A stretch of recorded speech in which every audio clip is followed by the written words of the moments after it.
Kobe, now I'm sure this is a question that you and your coworkers at Exit get a lot. What's the market like right now? What's the Lubbock market? The market is great. We're kind of winding up the selling season.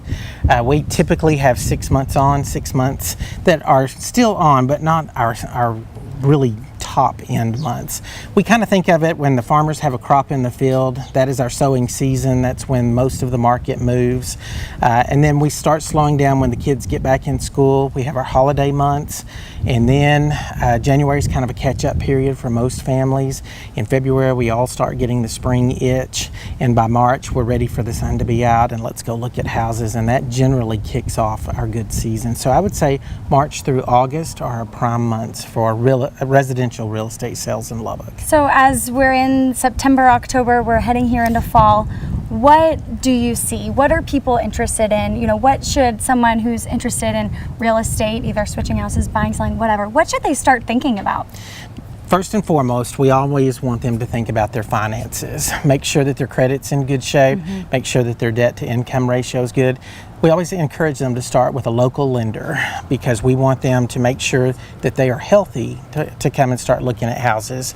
And at the same time, the market has begun to slow down a little bit, especially at this time of the year. Pretty soon our grass will be changing. We'll be losing a few more leaves. The sellers are more I guess the word would be dedicated to the sale of their property at this point because we're having fewer buyers on the market. Okay. The homes are in tip-top shape. We don't have as many because we've had the long summer months. So it's really a lot of fun to shop at that point, and you can be a little bit more selective. You don't have to be in such a hurry because there's multiple buyers for per se a home in your price range. Right. And so speaking of homes in tip-top shape, this is a great one. This is great. It's fun to just walk around here. Talk us through what makes this home a little different. Then maybe you can even use that to talk about the different neighborhoods in Lubbock. Sure. Okay. So tell me about this house we're looking at. Okay, this house is a 432. It's a former parade home from 1998. We're on a cul-de-sac right here in southwest Lubbock, and all of these homes were parade homes, so they're all a cut above. And what a parade home is that time of year when the builders showcase their products. We have the cutting edge of everything at that time. We have plantation shutters. This one has unusually large arched windows that go all the way to the floor. And I think as we enter inside, you're going to see that the current homeowner has done quite an extensive remodel in the kitchen. And we're located at 10304 York today. Now, what about this house makes it a little representative of what you all as realtors are seeing in the Lubbock market now? What we try to do is not only do we want to pre-qualify our buyers by getting them mortgage healthy and things like that, we are doing the same thing with our sellers. We may only have one chance with a certain buyer, so we want to make sure that things are as picture perfect as they can be. We realize that when they come up to the door, most buyers do have selection to make, so they're giving the house possibly 3 chances. If they find 3 things in a row that they don't like, more than likely they're on to the next one. So if we open the door and it smells like a schnauzer, we've got a problem. We've got a problem. Exactly. I think a lot of people would have a problem. Exactly. And it could even be we want, the doorbell may be missing. Little things subliminally like that register in a buyer's mind that Definitely. the home hasn't had proper maintenance. And I think when you drive up, now this one, the yard is going to be mowed tomorrow before the open house, but we've got a healthy looking yard. We've got big windows. We've got plantation shutters. We have an appealing curb appeal. So curb appeal is first. Cleanliness is above all on selling your home, and then emotional appeal is going to be the same. We want people to bond with your house. If you have too much clutter in your house, they can't bond with that. So we want them to be able to imagine themselves in it. Okay, so in a home like this, an existing home, as opposed to new construction, what are the different trends you're seeing? In new construction, you're probably not going to have as much of the ornamental molding that are around. They're faced more with new construction costs of ample living space, smaller bedrooms. This home is kind of designed with more of grandeur for formal living and formal dining. And as we come through in here, you can see this is the great room. This is probably where the family stayed most of the time. But we've also got stained cabinetry in the kitchen, which a lot of young people in the newer homes are going back to the painted cabinets, because this is going to transition. You know, older people will say this is timeless until you ask a younger person and they go, that looks like my aunt's house.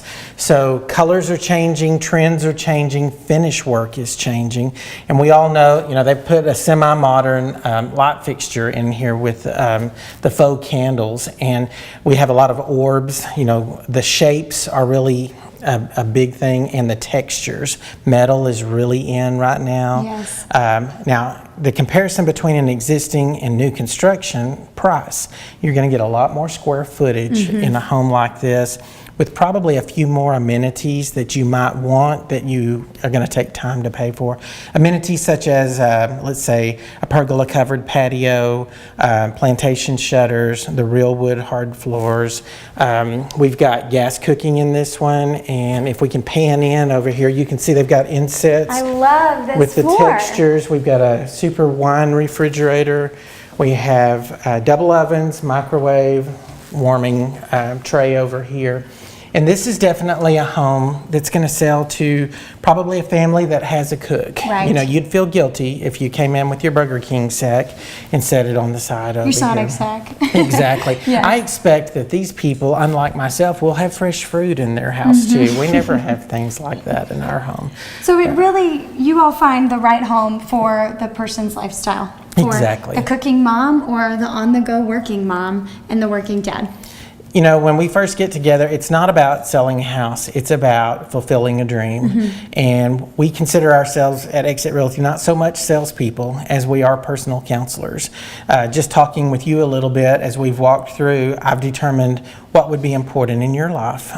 You're on the go a lot. So fast and friendly is going to be much better than something that's going to require maintenance. If the yard is very labor intensive for maintenance, it's probably not going to happen in yours and my world.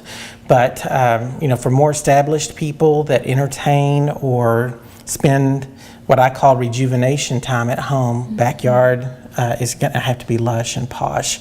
And you know, you want to pamper yourself. Basically, Lubbock's a little flat. You know, we're about 5 to 6 hours from fun things. So people do put a little more into their homes in Lubbock, Texas, because 50 weeks out of the year we're at home, Right. and 2 weeks we're on vacation. Right. So. Russell, one of the things that makes Lubbock stand out among some of the other larger cities here in Texas is how reliable the real estate is. Talk to me about that. Are people investing in it? When's a good time to do that? Sure. Well, Lubbock really is an outstanding market, especially for investment, because of the stability. Here, when you look at cities all across the nation, you see lots of ups and downs. There's some booms and busts. Even if you just go a few hours away to the oil areas, you know, Midland, Odessa, you really see Right. big swings. Either way, Lubbock's very slow, steady, dependable growth, and especially in the price ranges that make good investment properties, we're seeing really good appreciation, but steady appreciation. So what are some of those price ranges that you would say make good? For me, individually as an investor, I would look, you know, $100,000 up to $130,000. Really, that first-time home buyer market. You don't want to get so expensive that you reduce the number of tenants that can actually afford to live in a place like that, or it's just so expensive to go in and redo it if you do have damages left behind. So something in that low 100 price range really works well. So what if me as an investor, I don't want to deal with tenants? How does that work? Sure. It seems like a little bit of a nightmare. You hear horror stories. Yes, ma'am. That can be pretty intimidating. Before I bought my first property, I thought, oh my gosh, what if a tenant calls me in the middle of the night? What if I have to do an eviction? And you know, usually if you do your homework up front, you don't come across too many of those things anyway. But you also have the ability to hire a property management company. There are several good options in town. We have one. It's called 806 Property Management. But there are several good options and alternatives for someone where they can hire a professional, that they find a tenant to lease the property. They take care of the remodel in between tenants, you know, sign the lease, get it rekeyed, get the work done, all the things that need to be done, and then collect the rent, take care of repairs. So for that owner, it's just collecting your check each month and making sure your mortgage is paid and you're good. Right. There's the happy thing. Right. It's a little bit easier. Yeah, get the hard stuff on somebody else. Right. Just collect that check. Absolutely. Cool. So what are maybe some final thoughts you would add about investing in real estate, why would you encourage people, look at this as a very viable option for Absolutely. Additional income for your family? It's such a great way to build equity and to build wealth long term. If you look at the wealthiest people around, they either made their money in real estate or they hold their money in real estate. It's just so dependable and steady. It's a hard asset that you can see, you can drive by it, you have so much say-so on what happens with that property. It tends to actually outpace inflation. So if you just have a lot of money, sitting in your bank account, we have high inflation, you really take a big loss, and that real estate's typically going to outpace that inflation, so you can do even better with high inflation. So it can meet so many financial needs.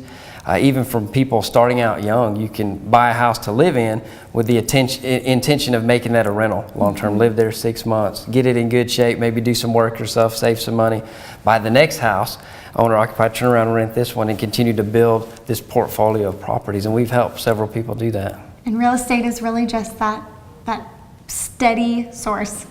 Yeah, long term, it's such a steady source. And your long term goal, if you are able to put these on like a 15-year note, 15 years in the scale of a lifetime is really not that long. Right. To own these properties outright, they're bringing in a lot of cash. So whether that's for college savings for kids, retirement, you have that income coming in every month without ever touching the principal. So you're not spending that money saying, am I going to outlive my money? Is it going to outlive me?